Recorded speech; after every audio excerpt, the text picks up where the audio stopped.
Pues muy buenos días tengan todos y todas ustedes. Es para mí un gusto encontrarme el día de hoy con todos en esta conferencia magistral. Saludo a las personas que me acompañan en el presidium, a la doctora María Lilia Cedillo Ramírez, rectora de la Benemérita Universidad Autónoma de Puebla. Le agradezco muchísimo que me haya honrado con su invitación y a estar en esta magnífico lugar. Como dije se siente uno en el cielo, llevado por los ángeles, así como dicen, Puebla de los Ángeles. A la doctora María Lilia Cedillo Ramírez, le agradezco a ella muy sinceramente. También agradezco a la maestra Miriam Ponce Gómez, abogada general de la UAP, a la maestra María de Lourdes Div Álvarez de la Barra Mexicana de Abogados y a la maestra Georgina Tenorio Martínez, directora de la Facultad de Derecho de la UAP. Quiero hacer un agradecimiento especial a la Barra Mexicana, Colegio de Abogados y a la Asociación de Tribunales Electorales de la República Mexicana por su tan atenta invitación a impartir esta conferencia tocante al tema, un tema de suma importancia y relevancia cada vez mayor, el futuro de la justicia en la era de la inteligencia artificial. Estoy convencida de que los espacios de diálogo como este contribuyen a un mejor entendimiento de nuestra disciplina, así como de la óptima formación de los juristas en México. Sin duda, cualquier colaboración que nos invite a reflexionar sobre áreas temáticas de interés para el derecho, como la que hoy nos concierne, sería siempre bienvenida. Recientemente tuve la oportunidad, la fortuna de asistir al G20 para tratar este tema de inteligencia artificial. Ahorita ya se conformó en septiembre de hace un año, más o menos.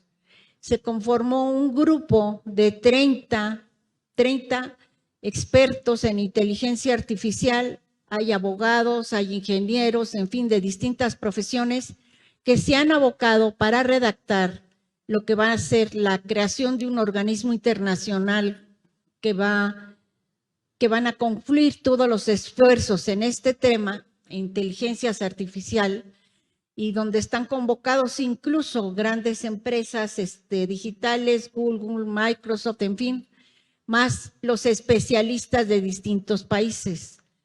Y me honra señalar que en este grupo se eligieron, son solamente 30 de todo el mundo, a una exalumna mía, que está como coordinadora de mi ponencia, que es la maestra Jimena Viveros, y es exalumna de la Universidad Iberoamericana. Me siento muy orgullosa de que esté en este grupo. A raíz de este grupo que se está formando, que va a elaborar incluso las pautas, normas de conducta, lineamientos y además esta organización internacional, pues también se han reunido los distintos estados y tuve la fortuna de asistir a la reunión del G20, donde pues asisten los países con economías más fuertes y que a su vez van a dictar, participaron Alemania, Corea, Singapur, Arabia Saudita, Rusia, Italia, España, en fin, y estuvimos de parte de México. A mí me favoreció porque fueron presidentes de Supremas Cortes o de tribunales constitucionales el que me haya designado la ministra presidenta para que asistiera a ese evento, Norma Piña, de la Suprema Corte. Ese es el tema que voy a exponer hoy. Me parece que es de suma relevancia hacer conciencia del momento que estamos pasando, o sea, como que no se llega a comprender totalmente lo que es inteligencia artificial. Se llega a decir que son bases de datos, que es el GPT, que es la digitalización. Inteligencia artificial es otra cosa. Es otra cosa. Entonces, hablar de la inteligencia artificial implica un reconocimiento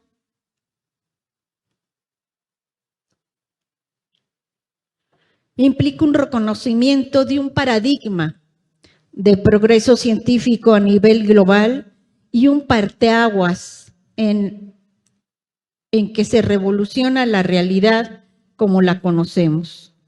Todos los países del mundo, absolutamente todos, de una manera u otra, han enfrentado dilemas éticos y problemáticas jurídicas originadas por el uso de estas herramientas.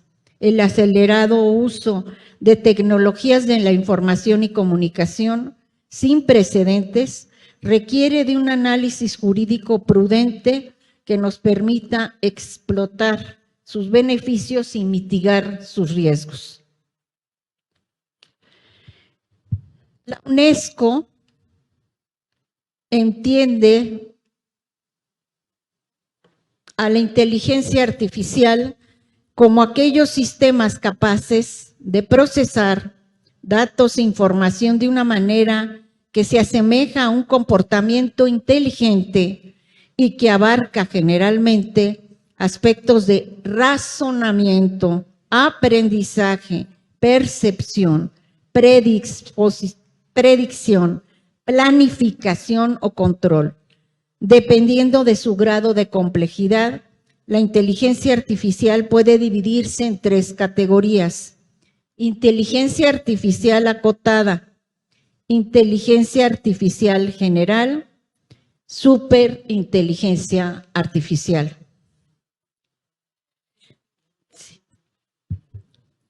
Categorías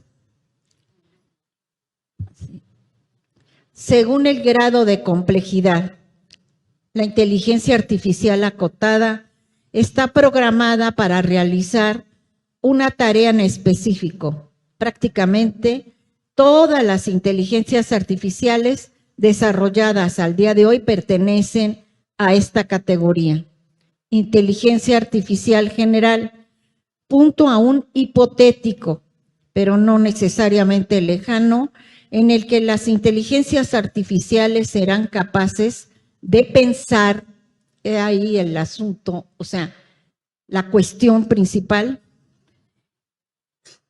que son capaces de pensar, comprender y razonar con criterios lógicos, comportarse en todo sentido de manera indistinguible de ser humano. Superinteligencia artificial, sistemas aún hipotéticos y especulativos que sean capaces de alcanzar la singularidad. Esto es, el momento en que dichos sistemas consiguen una inteligencia superior a la de cualquier otro ser humano. Como un ejemplo que les puedo dar, incluso y que ya existe, no es tan hipotético, a la inteligencia artificial general, en Corea existen ya policías, o sea, robotitos, ¿no?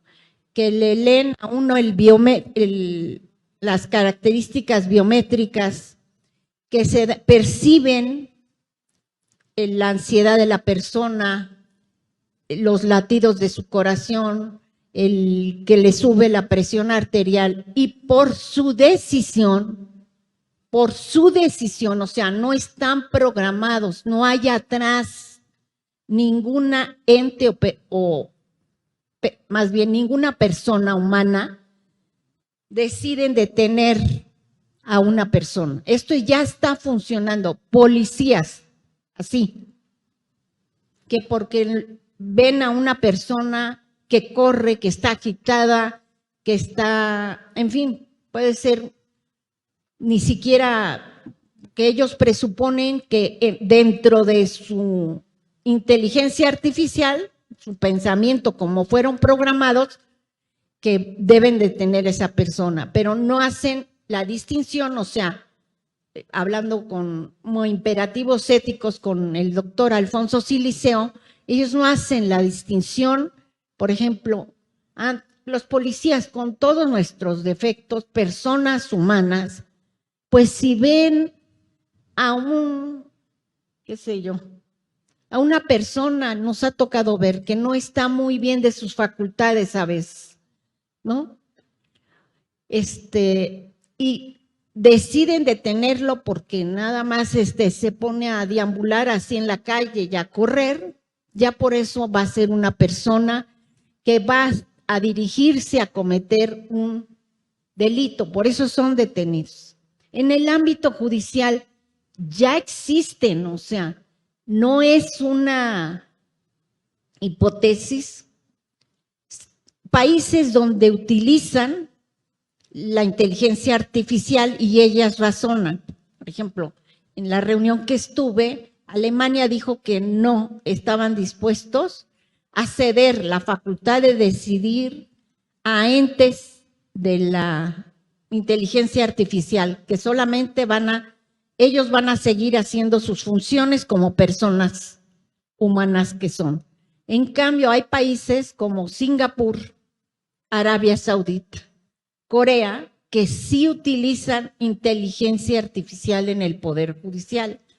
Nada más, en la primera fase eran lo que proponían para desechar, o sea, la cantidad de asuntos que no se van a analizar y que no tiene que tener conocimiento, por ejemplo, en la Suprema Corte de Justicia. Muchos, y somos criticados por ello, la verdad, muchos de los asuntos, en sala, la primera parte, se toman decisiones que son de atraer el asunto, porque puede haber una atracción por parte de la Corte, pero muchas otras resoluciones son de desechar, porque no tienen no es una cuestión de legalidad, no es una cuestión que se analice constitucional, porque no tiene trascendencia, interés jurídico, porque no es una cuestión constitucional, porque ya puede haber distintas circunstancias, porque ya se cumplió con lo resuelto antes de que se llegara a la revisión o al amparo directo a la Corte, en fin, 1000 circunstancias. Pero somos seres humanos los que decidimos eso. En estos países ya son entes de inteligencia artificial los que hacen esa primera distinción. Las tecnologías tradicionales, diferencias con la inteligencia artificial, esto es lo que mencioné al principio, que luego nos confundimos. Las tecnologías tradicionales funcionan de forma supeditada a la realización de actividades repetitivas y mecánicas bajo la dirección y el control de un ser humano, pues de otro modo no pueden funcionar. La inteligencia artificial no ejecuta actividades supeditadas a un control o dirección externos.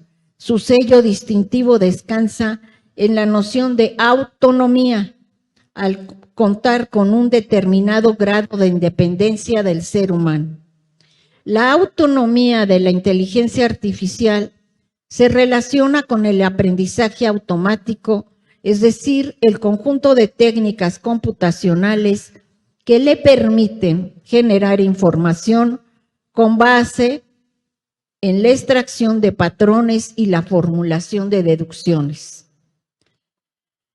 Debemos de tener en cuenta las siguientes consideraciones preliminares. La inteligencia artificial cuenta con fórmulas y procesos propios que le permiten adaptarse a cualquier contexto y lograr sus resultados sin mayor intervención futura por parte de sus programadores.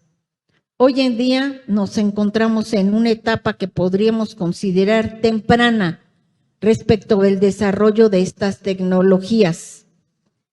El hecho de que estas herramientas se encuentren en desarrollo continuo impide que podamos adelantar cuáles son todos los ámbitos de aplicación y los elementos que la constituyen.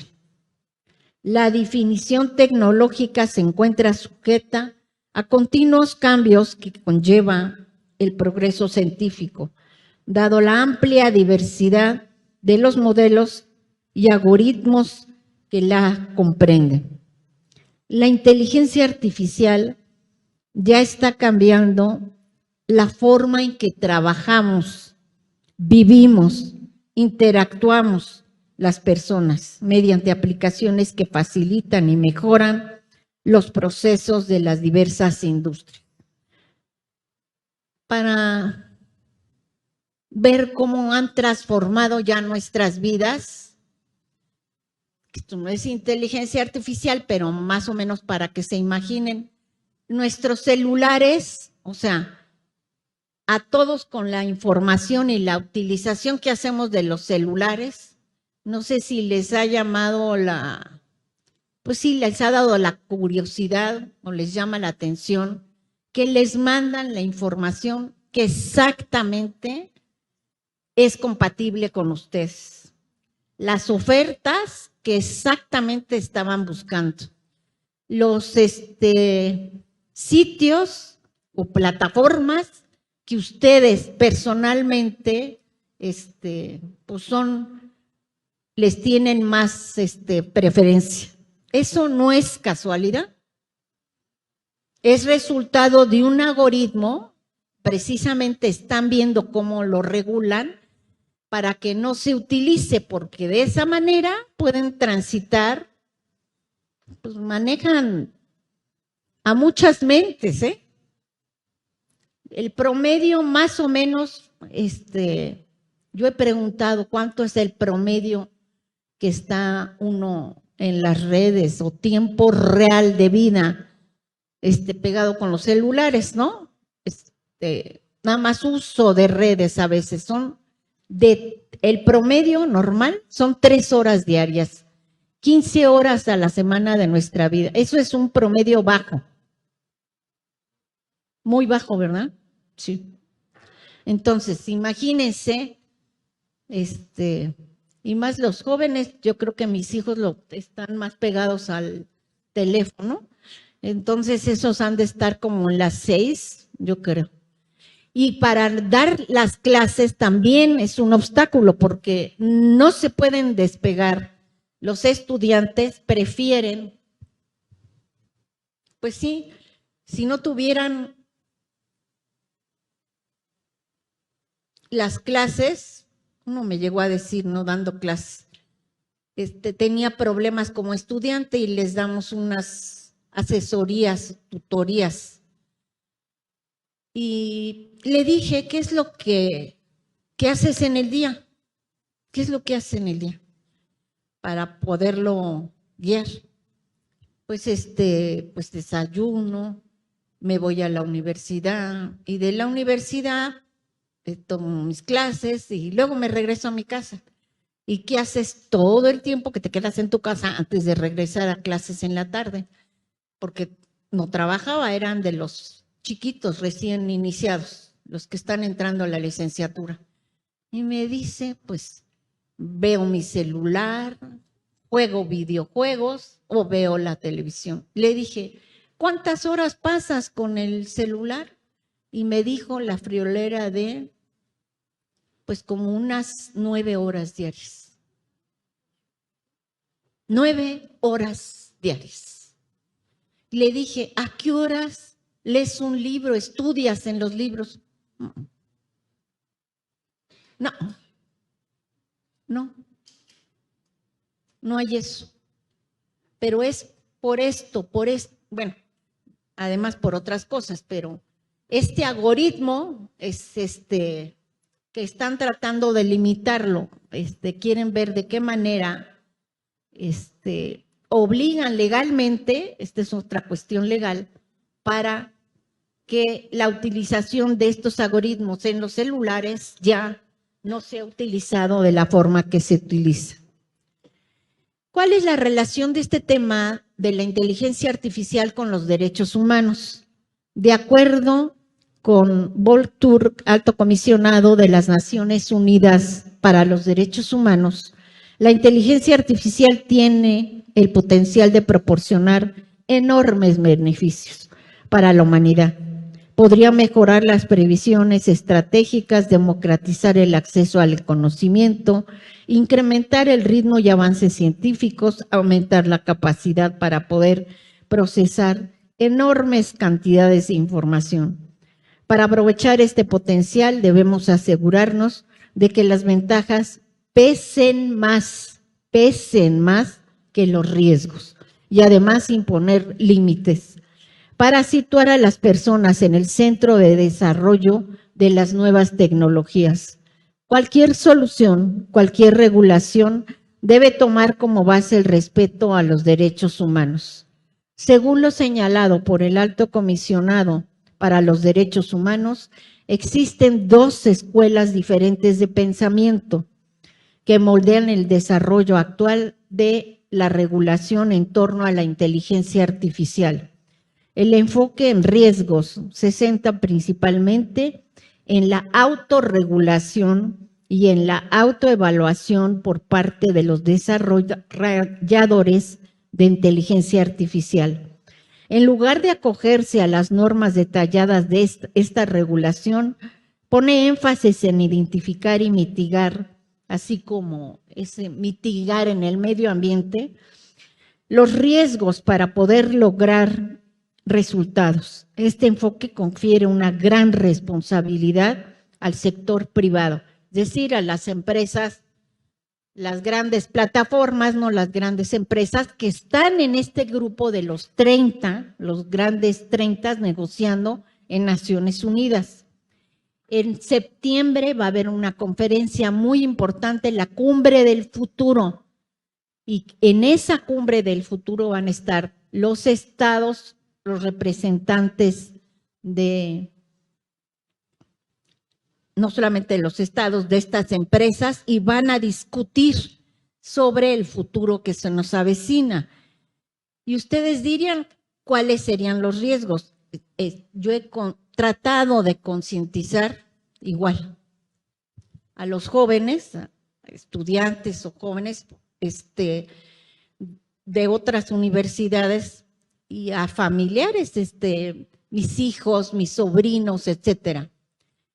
A dónde vamos a llegar, y esto es una situación real, o sea, no estoy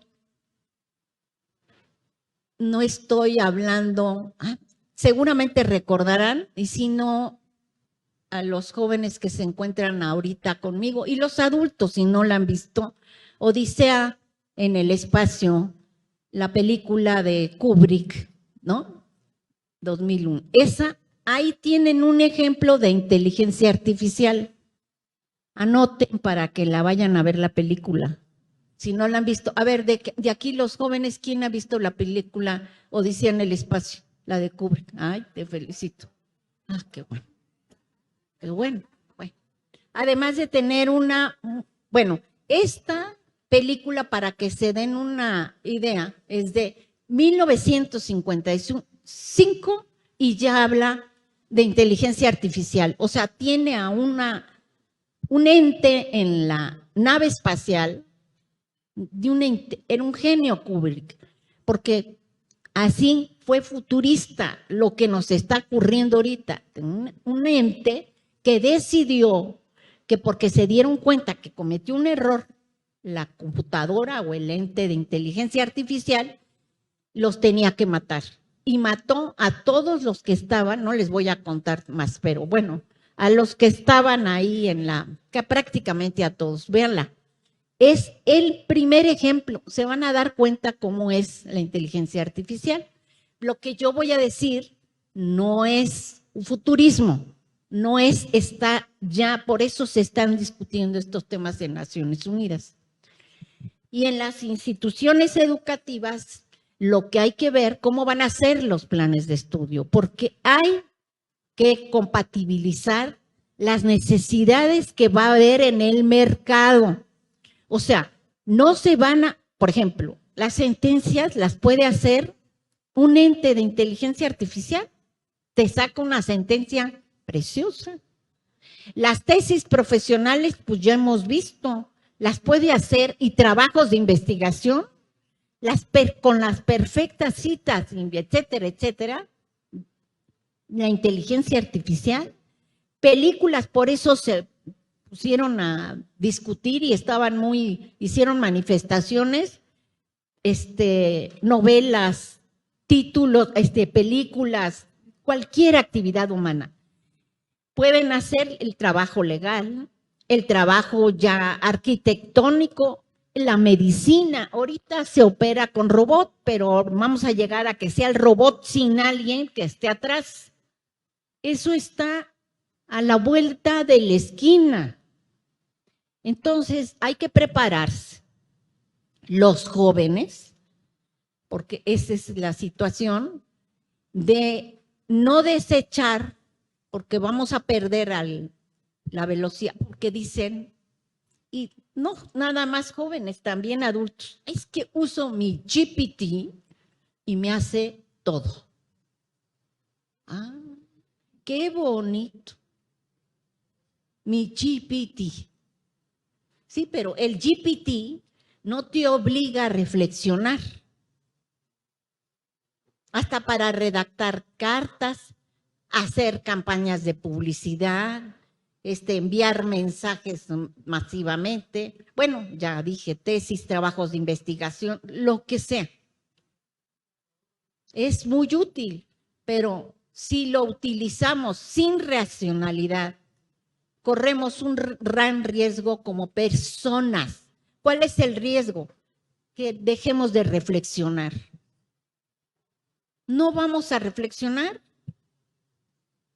No vamos, pues al fin lo hace, pues este ente de inteligencia artificial, lo que sea. Es como cuando salieron las calculadoras, cuando yo, hace añísimos, estudiaba en la secundaria, que ya había calculadoras. O sea, ¿para qué teníamos que hacer a mano y dejé de hacer las operaciones?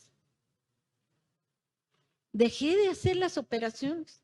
Y ahorita mi nieto es más hábil con eso, porque no le han dado acceso a nada de esto. Él aprende ya a hacer.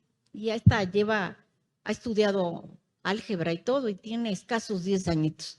Entonces, pero es por eso, porque no nos vamos a obligar a reflexionar.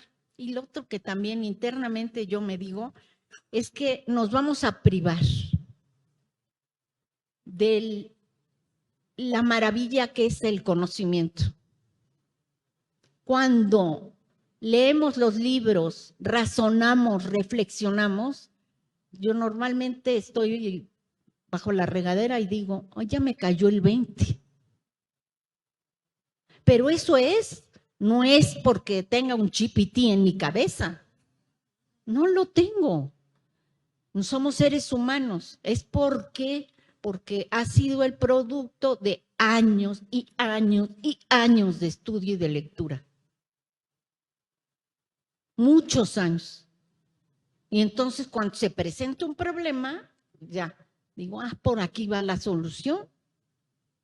Y no necesito un GPT, yo no sabría ni cómo manejarlo, la verdad. Entonces, esa es la situación, son los riesgos. ¿Cuál es el enfoque? Que no, el de derechos humanos, porque trae un gran problema ético también esto en el trasfondo.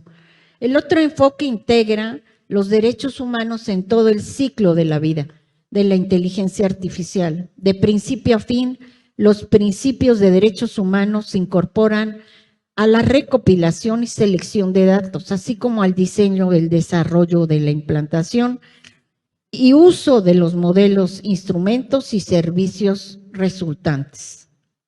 La inteligencia artificial como derecho humano.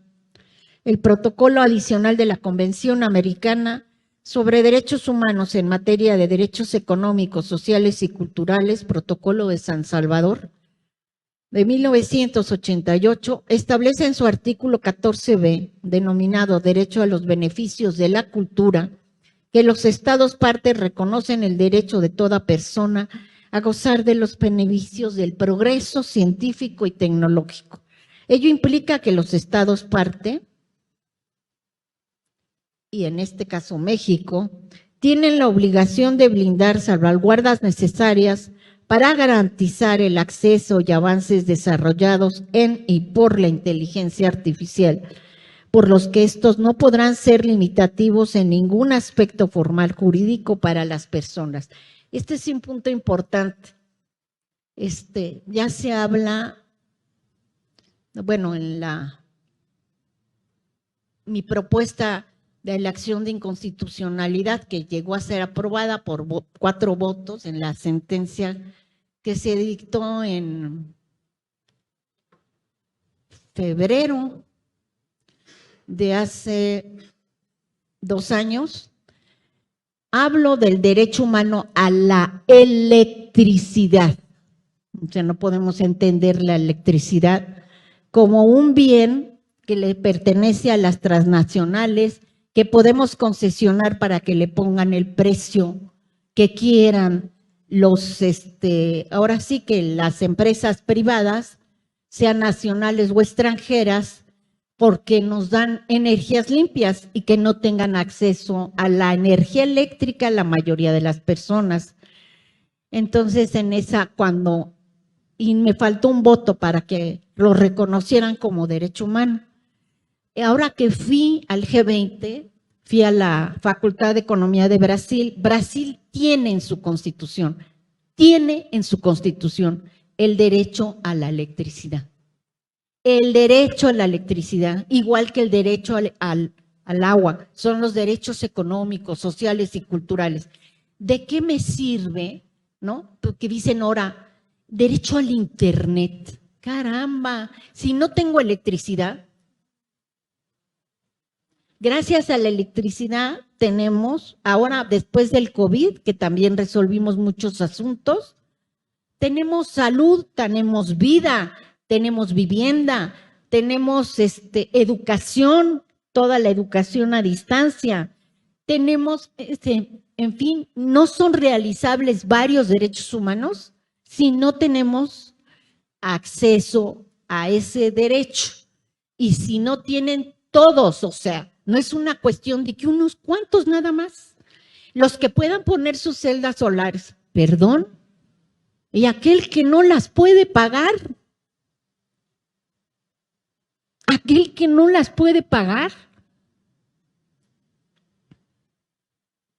por eso no se le va a garantizar el derecho a la electricidad, o vamos a estar como en España, no sé si saben cómo están en España, por cierto, Iberdrola, les cobra por hora la electricidad, por hora. Y la gente puede pagar 4 horas. Imagínense a las personas que viven en Monterrey, en el norte del país, más en estas altas temperaturas por el cambio climático, ¿cómo se van a hacer? O sea, van a quedar peor que pollos rostizados.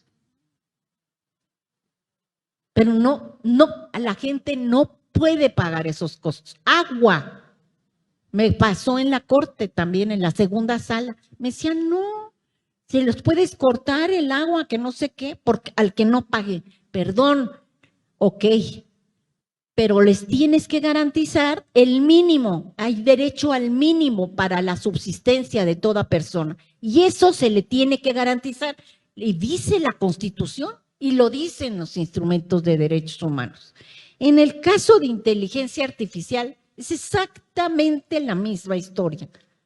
Todos tenemos, como la educación, el derecho a la educación, todos deberíamos de tener, todos los DESCA, los derechos económicos, sociales y culturales. Acceso a la educación, toda persona, por los instrumentos internacionales. Tener un acceso no nada más de palabras, porque esté grabado ahí en la Constitución, le pueden poner letras de oro. Acceso efectivo a la educación, acceso efectivo a la electricidad. Y ahora va a ser acceso efectivo igual ¿a qué? A la inteligencia artificial. Si unos van a tener esos beneficios, que no se queden en determinadas personas. Si es utilizada, ahora sí, correctamente y para el bien. Pero no se les va a dejar a un grupo que van a hacer negocios incalculables, imagínense, con estas nuevas tecnologías. Entonces, todos tienen acceso, para que sea acorde con el derechos humanos, deberían de tener acceso a la inteligencia artificial, que es parte de los derechos culturales, el desarrollo a las personas. No podemos, digo, he escuchado una y otras veces, ¿no?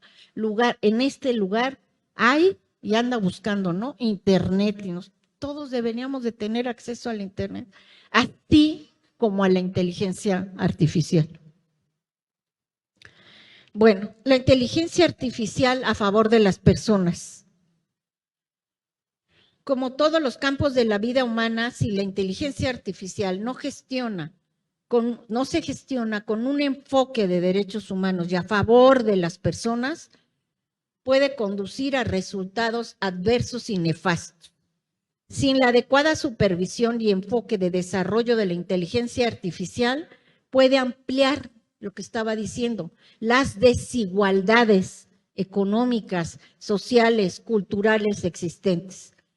Como señaló Philip Alston, el relator especial de pobreza extrema de Naciones Unidas, en 2019, necesitamos trabajar para que las herramientas tecnológicas no sean nuevas causantes de más desigualdad entre quienes menos tienen en el mundo.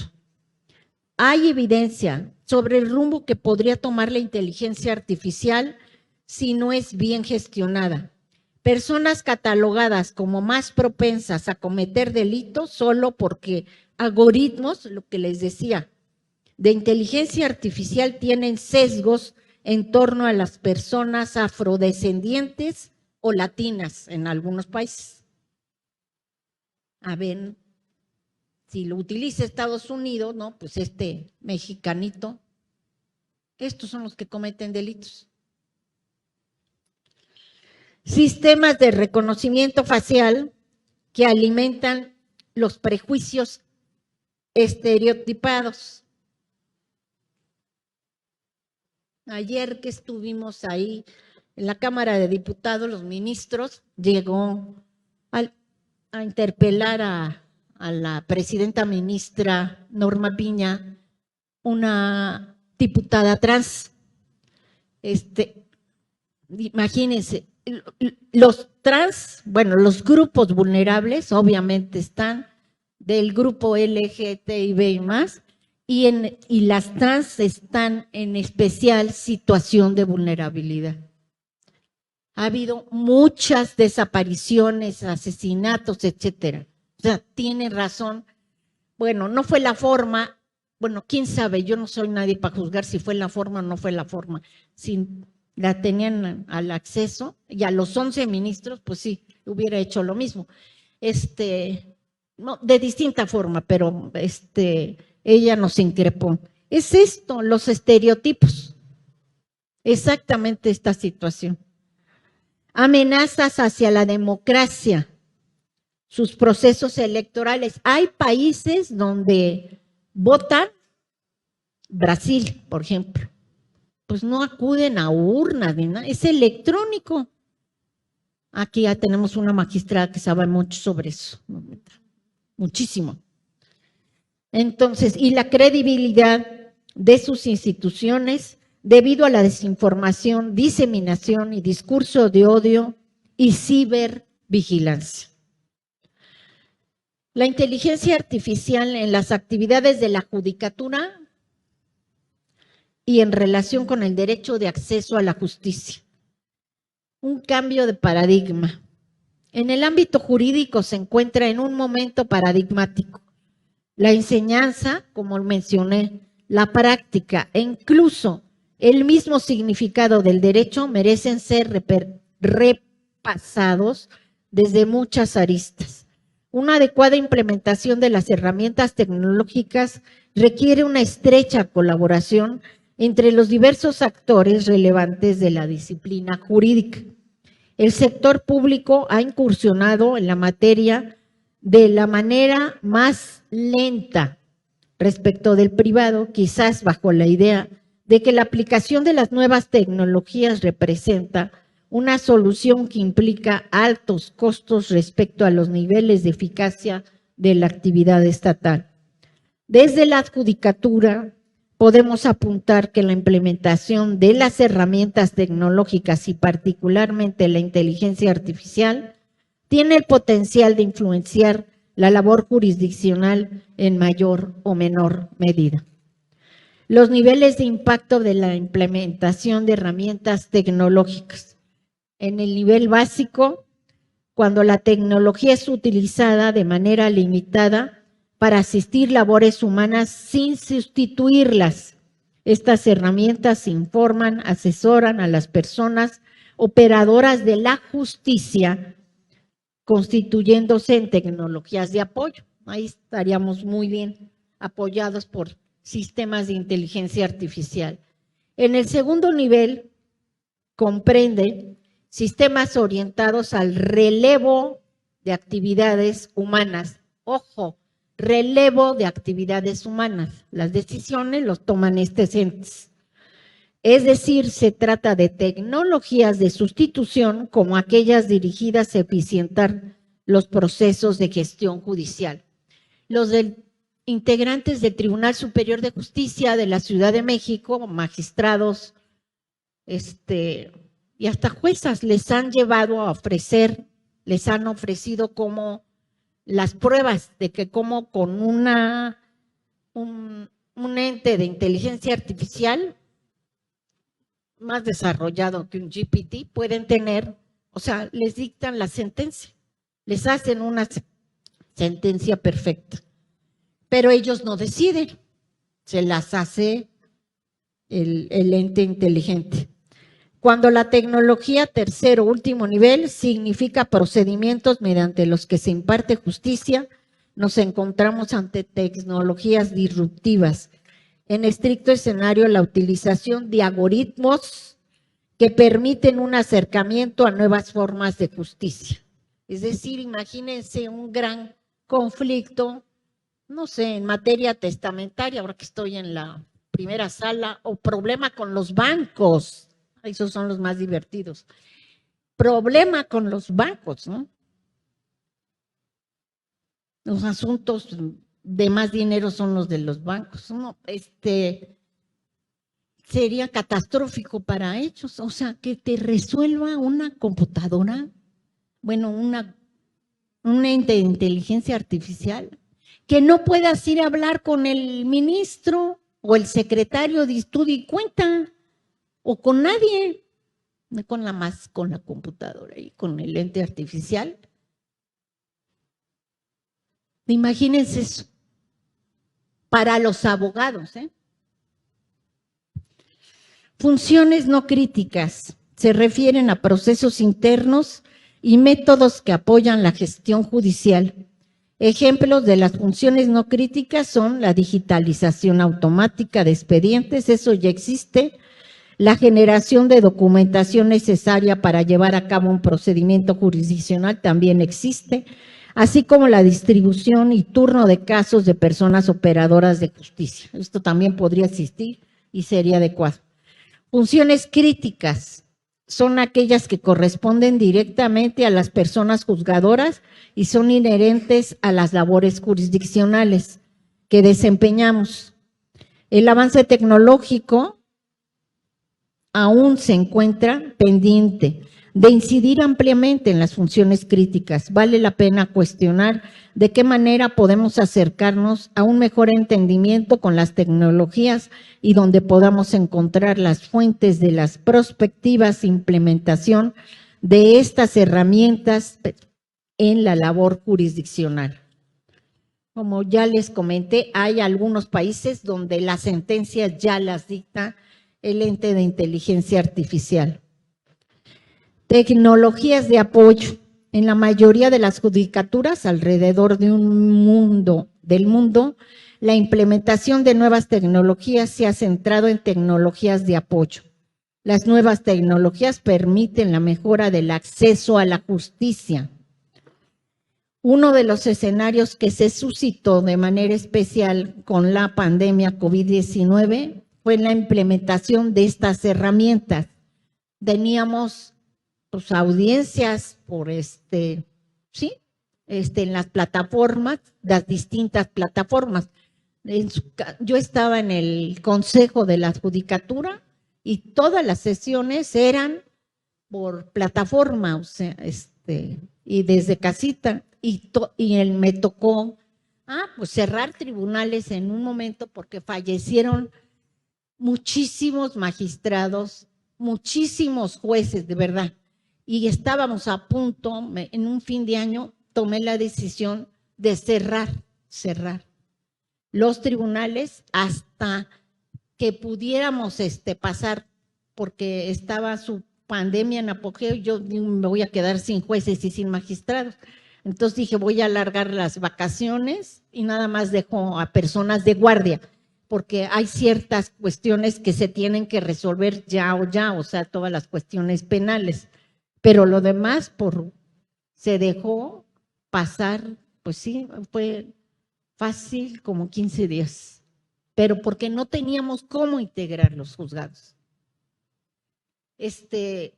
Se queda el magistrado y los colegiados, el magistrado, dos magistrados, por ejemplo, y ya no tenían ellos a quién nombrar. Llegó en ocasiones y nos piden al consejo, nos piden que los autoricemos al tercero que llegamos a nombrar. Hubo ocasiones en las cuales quedaba solito el magistrado, uno. Y imagínense en todo el país. Fue una situación muy difícil. Entonces ahí recurrimos pues al uso de las tecnologías para poder, y la justicia se digitalizó, los servicios se presentan ya, gracias a la pandemia, se pueden todo presentar por vía electrónica, demandas, contestaciones, o sea, y se reformó toda la legislación para esto. Uno de los grandes retos de la judicatura en México se relaciona con las altas cargas de trabajo. Eso también lo mencionamos ayer. Ayer dio los datos, no sé si, creo que fue el ministro Javier Lainez, que tenemos aproximadamente por cada,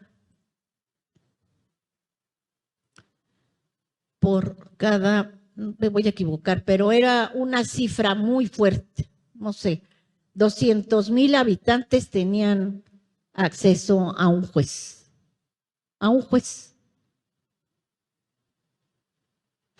Y el presupuesto cada vez es, por eso sería bueno recurrir, yo sí le apuesto a los MASC, a los medios alternativos de solución de controversias, que fueran, pues que tuviéramos la mediación obligatoria antes de cada proceso judicial.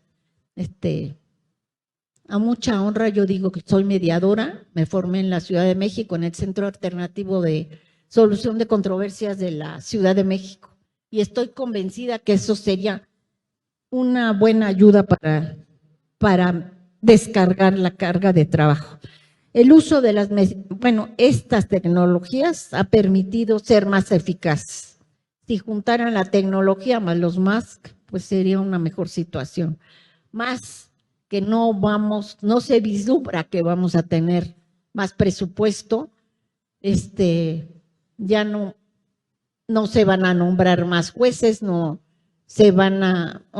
el Consejo hace las funciones de ver que todo el Poder Judicial son las comisiones, hay la de administración, la de carrera, la de vigilancia, la de disciplina.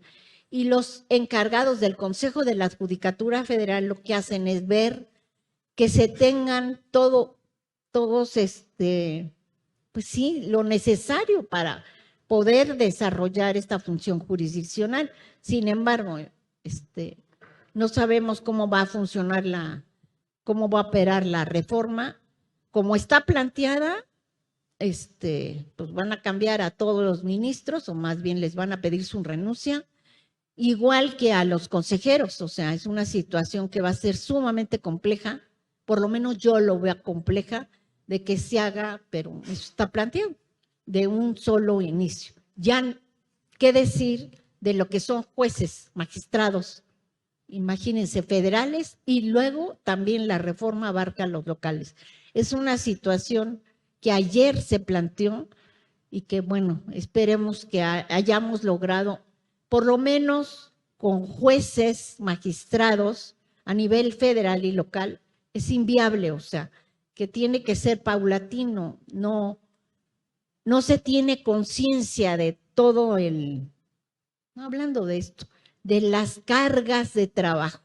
O sea, son enormes cargas de trabajo las que tienen jueces y magistrados. Y como en alguna ocasión, yo les dije a los mismos de Morena, o sea, los jueces o magistrados no se hacen, o sea, perdón por la expresión, como si fuera una maceta, no se cambian de un día para otro, hay toda una vocaciones de vida, preparación, enseñanza, méritos, etcétera. Eso fue lo que dije ayer, o sea, se tiene que tomar en cuenta estos méritos, toda esta capacitación, sino de qué serviría la profesionalización de tantos años, de tantas personas. Llevamos 30 años en la profesionalización. 30. Ya, es tirarlo a la borda. Bueno, las tecnologías de sustitución son aquellas herramientas que pueden realizar actividades previamente, eran objeto de la labor humana con la finalidad de optimizar y refinar el desarrollo de las mismas. En la labor jurisdiccional, tanto las funciones críticas como las no críticas, esta sustitución debe ser entendida como parcial. Ello, pues, a diferencia de las tecnologías de apoyo que tienen naturaleza de servir como herramientas enfocadas a la facilitación de los procedimientos que realizan las personas, estas sí tienen el potencial de realizar actividades que son objeto de la labor humana. O sea, la sustitución de las personas lo debemos tener con cierta cautela, o más bien con mucha. Las experiencias internacionales sobre el uso de las tecnologías de apoyo y sustitución parcial para la eficiencia judicial. Prometea en Argentina, programa aplicado desde el 2017 que permite la elaboración automática de dictámenes y opiniones judiciales. El ChatGPT de Brasil, donde tuvimos la reunión. El Consejo Nacional de Justicia inició con la investigación en contra de un juez federal debido a que se encontró un error en estos son ejemplos, en una de las sentencias redactada mediante el chat GPT, para que vean. GPT se puede, no, que sí, ¿no? La fundamentación empleada se basó en documentos inexistentes. China, 2022, este es el otro país que no mencioné, se implementó un sistema basado en inteligencia artificial capaz de redactar acusaciones y presentar cargos basándose en descripciones verbales de lo sucedido en cada caso. Según los fiscales, puede tener una precisión hasta del 97%. El problema es el 3% restante, pero bueno, es un sistema, es demasiado entrenado exclusivamente para información local. El ChatGPT Colombia, la Corte Constitucional, tiene pendiente resolver un asunto en el que se discutirán límites y controles de estas tecnologías. Como les dije, Alemania dijo, hablé con el presidente de la Suprema Corte de Alemania, el alemancito me contestó, nosotros nunca utilizaremos la inteligencia artificial. Claro, tienen una situación distinta, ¿cuál es? no tienen tanta carga de trabajo. Son los habitantes de Alemania son menos. Bueno, ahorita sí tienen mucha población migrante, pero no se compara con los países como China o como México o como Brasil. O sea, los que tenemos una alta carga de trabajo son los que tienen más posibilidad o están buscando recurrir a estas tecnologías. Las experiencias comparadas, beneficios y obstáculos de implementar este tipo de sistemas en la judicatura. La experiencia comparada podemos observar que múltiples judicaturas cuentan con sistemas de solución de controversias en línea, las cuales se encuentran relacionadas a la nación e-justice, justicia electrónica, países como Australia, Brasil, Bélgica, Francia, Uganda, Singapur y Portugal. Cuentan principalmente con medios alternativos de solución de controversias como mediación y arbitraje. Ayer recomendaron 2 ministros el recurrir Alfredo Gutiérrez Ortiz Mena al arbitraje por los problemas económicos que se van a avicinar por el cambio de ministros, etcétera, por todos los problemas que tenemos de cumplimiento de los acuerdos comerciales. Entonces dicen, es mejor recurre al arbitraje. Son los arbitrajes, los del CIADI, y porque recurrir ahorita al Poder Judicial, que además no va a estar especializado, pues es no darle garantías a los inversores. Nada más imagínense una inversión, normalmente son especializadas. Me tocó trabajar en panelista en lámina rolada en caliente de acero. Y el asunto era con Canadá, era un asunto muy especializado. Pues fue el que nos llevó, Altos Hornos de México lo llevó a la quiebra, pero bueno. Y una amenaza del daño de un impuesto compensatorio del 2.6%. Son cuestiones muy técnicas, muy, muy técnicas. Entonces, pues en esos casos mejor recurrir al arbitraje. Y a los mecanismos alternos de solución de controversias también es lo mejor en la justicia cotidiana. La justicia cotidiana, si recurriera a la mediación, los casos porque tuve que llevar las prácticas en el Centro de Solución de Controversias de la Ciudad de México para tener estoy en licencia, obviamente. A lo mejor me vuelvo después de ministra de la Corte, ahora que me corran, regrese de la mediación. Pero en las experiencias tuve experiencias muy significativas. Es que la mayoría no conoce la existencia de estos medios alternos. Si los conociera, recurriría a ellos, porque en 3 días se resuelve. 3 días. Problemas de pensiones alimenticias, la cantidad de problemas, parejas que se separan, que no están casados y que necesitan un montón, problemas testamentarios que los herederos no se ponen de acuerdo, en fin. Y si existiera la obligación, eso deberían de pensarlo para la reforma, obligación de acudir a una sesión, no estamos pidiendo mucho para ver si su conflicto o diferencia hay asuntos que no son mediables, pero si es mediable y que acudan, entonces otro sería el panorama que nos pintarían. Entonces la mediación y los medios alternativos, son herramientas muy buenas. Bueno, no voy a continuar con todas las experiencias porque yo creo que ya me alargué mucho. Me voy a lo que es igualdad, transparencia y debido proceso. Si cuando el caso amerite no se adopta un enfoque diferenciado y con perspectiva de derechos humanos, se puede traducir en un trato de discriminatorio que a su vez resulta en la ausencia de imparcialidad. reforzado con patrones de opresión sistemática e histórica. A falta de un ordenamiento efectivo que regule esta tecnología, podrían producirse de manera contraproducente y generar decisiones violatorias a derechos humanos.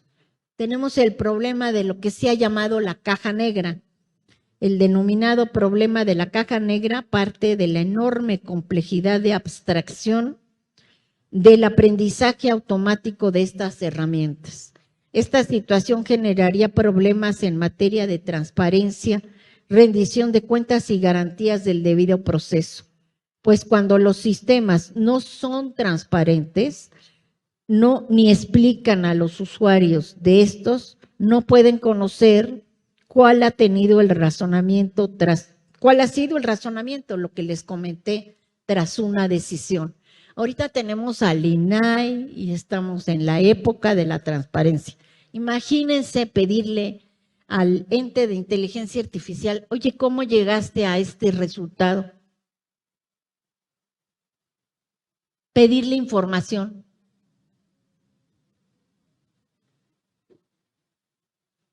No va a haber transparencia. No la hay. Yo puedo dar, y mis secretarios de estudio y cuenta, y estoy segura que los jueces, magistrados, podemos dar, y eso va a ser el fundamento para la responsabilidad disciplinaria del nuevo tribunal. O sea, pero la obligación que tenemos todos es de fundar y motivar. Artículo 16 constitucional. ¿Cómo vamos a dar transparencia a esta obligación? Lo mínimo, fundar y motivar. O sea, ¿cómo llegaste a esa sentencia? Esos son los grandes problemas. Formas de opacidad, información protegida. Ah, no, pues te va a decir, no, pues esta información no la puedo dar. ¿No? Alfabetización técnica, el lenguaje tan especializado en este ámbito, tan especializado, nos va a dejar a muchos fuera. Me incluyo, me incluyo. Yo estoy aprendiendo ahorita en esta tecnología y cada día aprendo más. Permite que el sistema sea transparente para un perito en la materia, los ingenieros en sistemas. Nada más. La complejidad misma del sistema para arribar a sus conclusiones, incluso para una persona experta en estos procesos. Si luego estamos con problemas que no nos funciona bien, ya no digo el celular, que a veces lo aventamos, lo volvemos a apagar, lo volvemos a prender y ya no sabemos qué hacer. La computadora, es que con Luis María cada vez que llegamos al pleno, ya no jala esto. Ahí tenemos que hablar al técnico de informática para que, ¿no? Cuando tuvimos lo del COVID también, que estábamos cada quien, le tuvimos que aprender, porque esa es la verdad. No es que no, nos tienen que poner un internet de alta velocidad y que si el cable, que si esto, que si la plataforma funciona así, para cosas babosas, la verdad. Ahora imagínense con esto. Bueno, tendríamos que tener una maestría para los jóvenes, no está mal. Una maestría sobre uso de tecnologías, Ese es un buen consejo, de verdad. Yo hasta si la tienen en la web, yo me voy a escribir aquí. Uno de los más. Bueno. Tecnologías disruptivas, se trata de un supuesto hipotético porque se verá más adelante que la mayoría de los esfuerzos han consistido en desarrollar tecnologías de apoyo y casos excepcionales de sustitución parcial. Nada más quiero terminar porque sí me parece muy importante, ahorita veo las conclusiones, pero quiero mencionar el uso de la tecnología, o sea, esta inteligencia artificial y las armas. Ese es un temazo. más. Se pueden hacer, no sé si han visto seguramente los jóvenes, a robots que son soldados, pero la utilización de inteligencia artificial por drones, simples dronecitos de los que usan como juguete ya varios niños, ¿no? Entonces te meten, ya no nada más ven lo que estás haciendo, sino te avientan una pequeña arma biológica, digamos un COVID, ya no COVID, ¿qué quieren? Pónganle otro nombre, otra bacteria. ¿Vamos a desaparecer como humanidad? Oye, a mí yo tengo conflicto con los conflictos que tenemos ahorita entre Rusia, Europa y Estados Unidos, y ahora Israel con Palestina o los países árabes. Con un dron. Se ha salvado, yo no entiendo el primer ataque, cómo no se defendieron, ¿no? Israel, con ese gran, pues, escudo que tiene antimísiles. Y esto se desarrolló hace tiempo, pero a pesar de todo, pues no funcionó. Yo no entiendo cómo no funcionó, pero bueno, porque eso debería de funcionar, pero bueno. Pero los últimos ataques no les han hecho nada. Pero ellos a los otros, con un droncito. Y así estaban en el conflicto Israel con los países árabes, ahí se veían los drones. ¿Cómo creen que se filmaron todas las escenas que desgraciadamente son muy duras para todos los medios de comunicación? Con drones. Y esos drones, de la misma forma que sacan imágenes, fotografías, pueden ser utilizadas como armas. Drones. Ahora, ya no estoy hablando del uso, bueno, esa no es inteligencia artificial porque todavía los dirige una persona. Pero imagínense que sea la decisión tomada. Hay la otra película de Kubrick, esta, ¿cómo se llama? La del... Ay, la de que se vuelve... Ay, bueno, hay otra película que de Kubrick buenísima, que es con un magnífico actor, en que se simula la terminación. A mí me tocó vivirlo, no es cuento. Yo tuve no. Me tocó que me fue a dar una conferencia,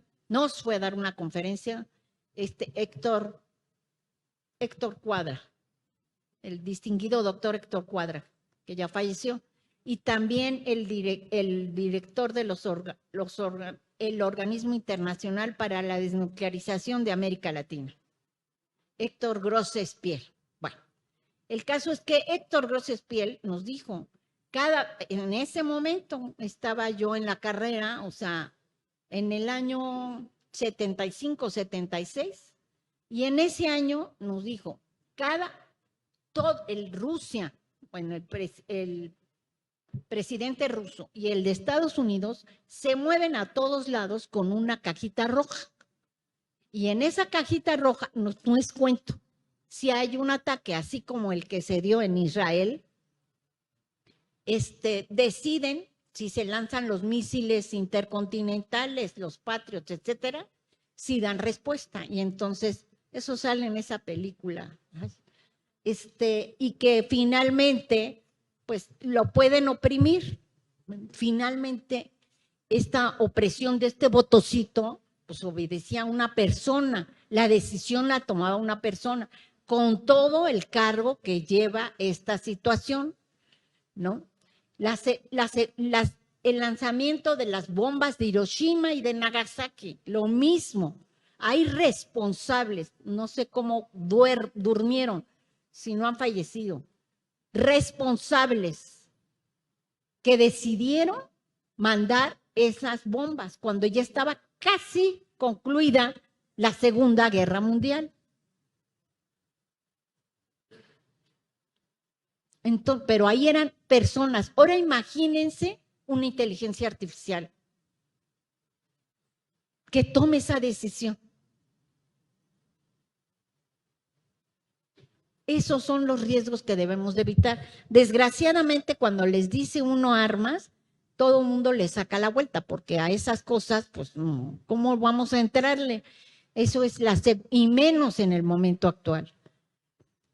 Rusia tiene el diferendo con sus países, Europa del Este con los de los occidentales, por la sencilla razón de que los tratados de la Segunda Guerra Mundial, la conferencia de Yalta, además en concreto, no se ha cumplido según Rusia, y pues ya tienen ahí la cantidad de misiles, esa es la verdad.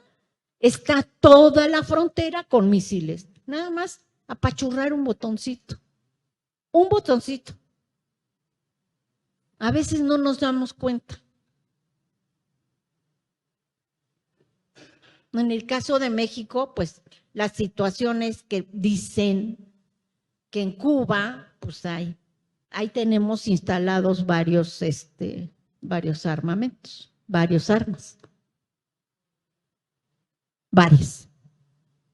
Bueno. Como conclusiones, durante los próximos años, las y los abogados, particularmente quienes nos dedicamos al ámbito de la justicia, debemos estar preparados para adaptarnos y demostrar resiliencia profesional. Las personas juzgadoras debemos asumir un papel activo enfocado en la protección de la judicatura, lo que no excluye ser receptivos a las innovaciones tecnológicas. La figura de una persona operadora jurídica es insustituible,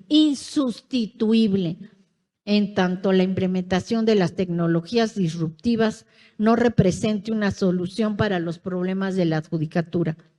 La participación y supervisión de las personas juzgadoras, tanto en la regulación como en la implementación de estas tecnologías, es más necesaria que nunca. Muchas gracias.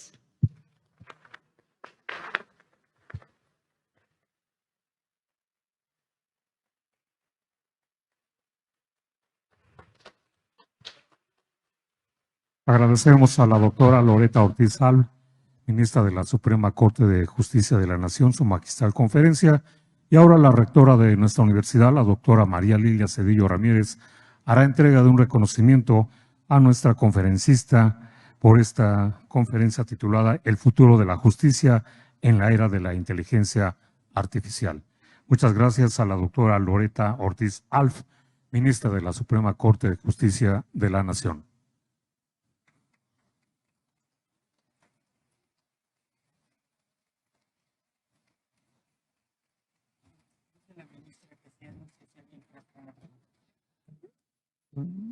Nos comenta la conferencista si alguien desea plantear alguna pregunta.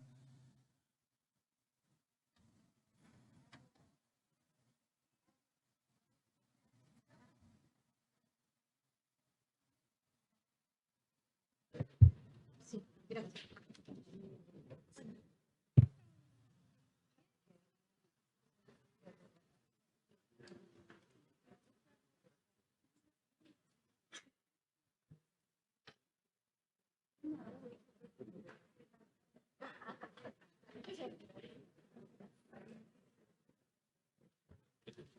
Gracias.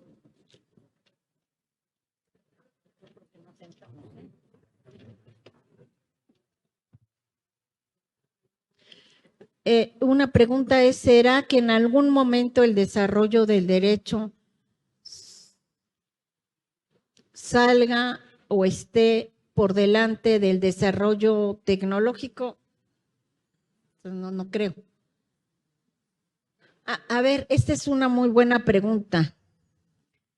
Y la hace Raúl Ave. Esa es muy buena pregunta. Y la otra será que la inteligencia artificial la aportan para el derecho de ponerse no delante, porque las manos harían imposible un desarrollo tecnológico. Bueno, yo lo que puedo decir de esto, como he visto la evolución en general, por ejemplo, el espacio ultraterrestre, llegaron a la Luna, no sé si se acuerdan ustedes, ¿no? Yo lo vi, recién habían comprado para el 68, mi papá compró la televisión, era una sola televisión entonces, y a colores, y yo dije, ay, estaba, y vi el descenso a la Luna, y se acuerdan, ¿no? De Armstrong, que dijo, un pequeño paso para el hombre, un gran paso para la humanidad.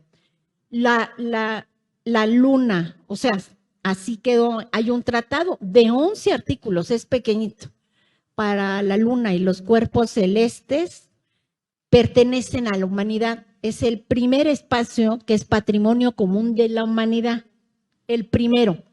O sea, aunque haya llegado a Estados Unidos y pusiera su banderita, ¿no?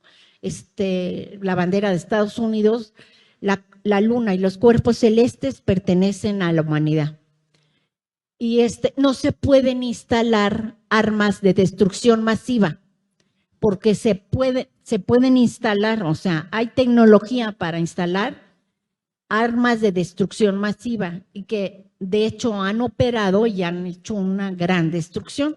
Bueno, cuando empezamos con la Luna, ¿por qué hago la mención a esto? La Luna y los cuerpos celestes, pues primero empezaron a investigar lo que había en el espacio ultraterrestre, mandaron a la perrita, ¿se acuerdan, no? A la Laika, se hicieron los vuelos espaciales antes de que se regulara por el derecho. Lo que deberíamos de buscar, y eso es lo que se está buscando, o sea, el desarrollo tecnológico, la inteligencia artificial ya nos comió. Ya nos comió. Por eso es la reunión que tienen ahorita estos expertos, porque van a tener que redactar y ya van atrasados, ¿no? El desarrollo de esta tecnología, el GPT ya existe y no hay ningún instrumento que lo regule. Ya hay países que están dictando sentencias con inteligencia artificial y no hay nada. Eso es lo que, y en el caso de México, esa es la desesperación que tiene su servidora. A mí me acaba de nombrar la secretaria de Relaciones Exteriores, pero se lo pedí que me nombrara representante de México a la conferencia esta del futuro. También voy a ir con Jimena, con la que está en el grupo de Naciones Unidas, pero nuestra preocupación es que no le han dado la atención debida. Se van a firmar acuerdos internacionales y nosotros no tenemos ninguna legislación. O sea, tendríamos que tener una legislación ya en que se planteara todos los temas de las nuevas tecnologías, qué está permitido, qué no está permitido, qué es ético, qué no es ético. O sea, tomar decisiones, ese es el gran bloque de la ética, no solamente la ética en general. O sea, tú no puedes, o sea, y eso fue lo que me comentó el alemán, y yo estoy de acuerdo. Yo no, las decisiones fundamentales las tiene que tomar la persona, no un ente de inteligencia artificial. Pero para eso necesitamos las leyes, un código de ética respecto al uso de las tecnologías. Necesitamos un desarrollo también de otra ley que diga qué está permitido y qué no está permitido, sobre todo en materia de derechos humanos, que les dé acceso sin discriminación para todas las personas, que se vea que no vaya a ser con la regulación, que no vaya a ser un crecimiento desigual y que tengan acceso a estas tecnologías. Claro, desde capacitación, primero tendríamos que empezar por la capacitación y luego ya por el acceso a estas tecnologías. Pero definitivamente yo pienso que es primero los avances tecnológicos y luego el derecho. Luego el derecho. No, como humanidad nos hemos tardado. Primero se dan los cambios. Por ejemplo, la cuestión esta de las bombas atómicas y todo, la prohibición de la utilización de la energía nuclear como arma fue posterior a Nagasaki y a Hiroshima. Fue posterior. No había ninguna prohibición antes. Y su única justificación fue que con eso terminaba la Segunda Guerra Mundial. Pues sí, pero... Bueno.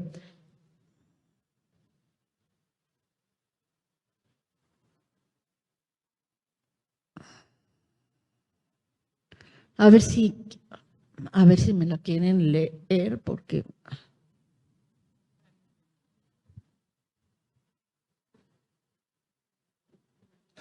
Dice, aunque existe la imparcialidad del juez, hay indudablemente un grado de subjetividad de éste, y del mismo modo es posible decir que un programa de inteligencia artificial sigue la codificación y o algoritmo del programador, el cual tiene una subjetividad subyacente, sin que el programador tenga una formación jurídica.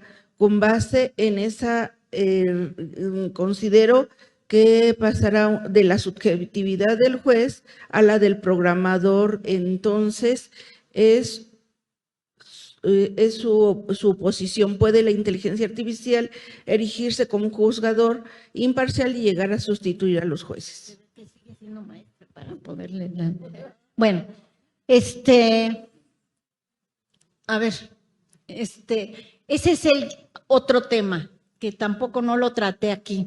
¿De quién va a ser la responsabilidad? Ese es el gran tema, porque ya una vez que programemos a la inteligencia artificial, por ejemplo, a los policías, a los jueces de inteligencia artificial, a los que resuelvan, ¿quién va a ser responsable? ¿A poco va a ser, si resuelve la computadora, va a ser el que lo programe? Porque luego ya es independiente. Entonces, esa es la gran pregunta que se debe tratar en la legislación, tanto internacional como nacional.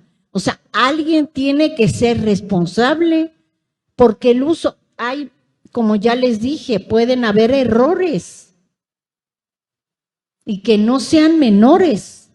Entonces hay que determinar quién va a ser el responsable. Bueno, pues muchísimas gracias. Ha sido un placer estar con ustedes. Gracias. Es así como concluimos esta conferencia titulada El futuro de la justicia en la era de la inteligencia artificial, sustentada por la ministra de la Suprema Corte de Justicia de la Nación, de la doctora Loreta Ortiz Alf, a quien agradecemos su presencia, así como de las autoridades que han precedido esta conferencia, y a todos ustedes por su presencia. Gracias.